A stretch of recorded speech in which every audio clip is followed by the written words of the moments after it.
Bonjour, je suis Adel Benadj, consultant Sage. Je vais vous présenter Sage on Cloud Comptabilité, les fonctionnalités de la comptabilité générale. Donc tout d'abord, je vais vous présenter la saisie dans les journaux dans la comptabilité. Donc cette saisie, elle est simplifiée puisqu'on va vous proposer en standard différents modèles de saisie.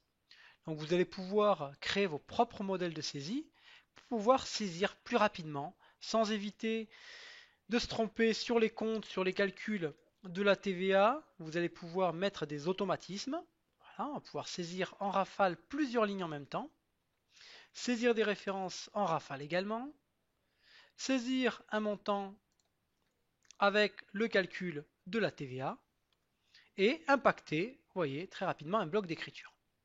Donc cette saisie via modèle va vous faire gagner du temps, éviter des erreurs et vous allez bien évidemment pouvoir créer tous vos modèles de saisie.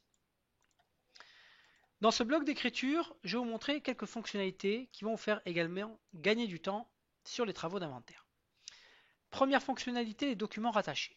Vous avez la possibilité dans cette colonne de rattacher des documents externes. Donc, visionner les documents rattachés, rajouter des documents de type Excel, Word, PDF. Voilà, par exemple une facture que vous allez pouvoir rattacher sur le bloc d'écriture. Donc, ce document externe va être stocké sur l'écriture et également partagé avec l'ensemble des collaborateurs qui ont une licence Office 365. Donc on voit l'image qui est rattachée, mais surtout on va avoir toute une arborescence qui sera proposée à l'ensemble des collaborateurs qui n'ont pas Sage mais qui ont accès à SharePoint 365.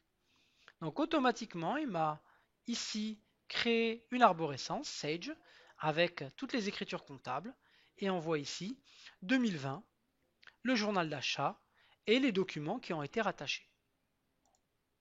Donc très pratique pour attacher et partager, archiver des documents externes à la comptabilité.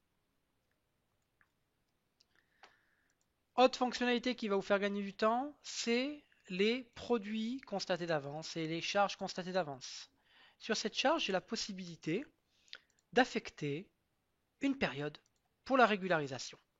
On va dire par exemple que cette charge, ou ce produit, on peut l'utiliser dans les deux thématiques, dire que cette charge est affectée du 1er janvier 2020 au 31 janvier 2021.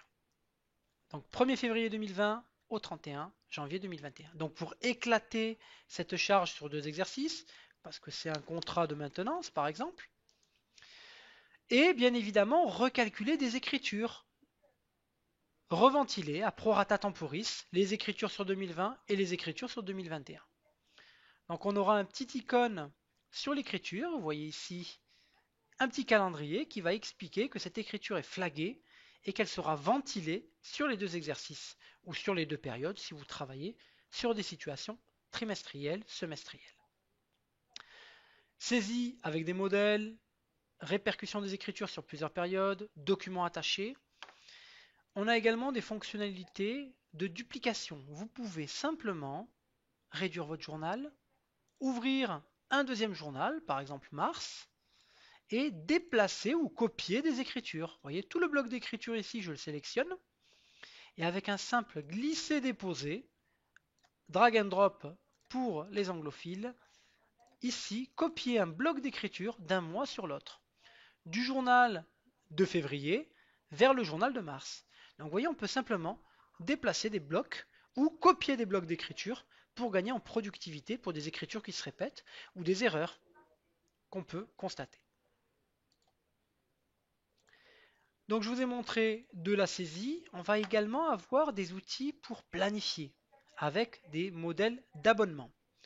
Vous pouvez ici créer un abonnement, typiquement pour un loyer, un crédit bail, et le répercuter automatiquement sur un, deux, trois exercices, plusieurs mois, sur une période donnée, et générer avec ces abonnements d'écriture des écritures en rafale, et gagner encore une fois du temps et éviter des erreurs. Autre fonctionnalité que je souhaitais vous présenter, c'est la recherche d'écriture. On peut dans le logiciel rechercher des écritures sur un ou plusieurs journaux, sur un ou plusieurs périodes, exercices, sur un montant précis, sur un numéro de facture précis, et directement faire sa recherche. Donc ça a été très rapide puisqu'on a une base de données Microsoft SQL. On aura toutes nos écritures qui ont été recherchées. On peut dupliquer pour accéder au journal en question et faire des modifications.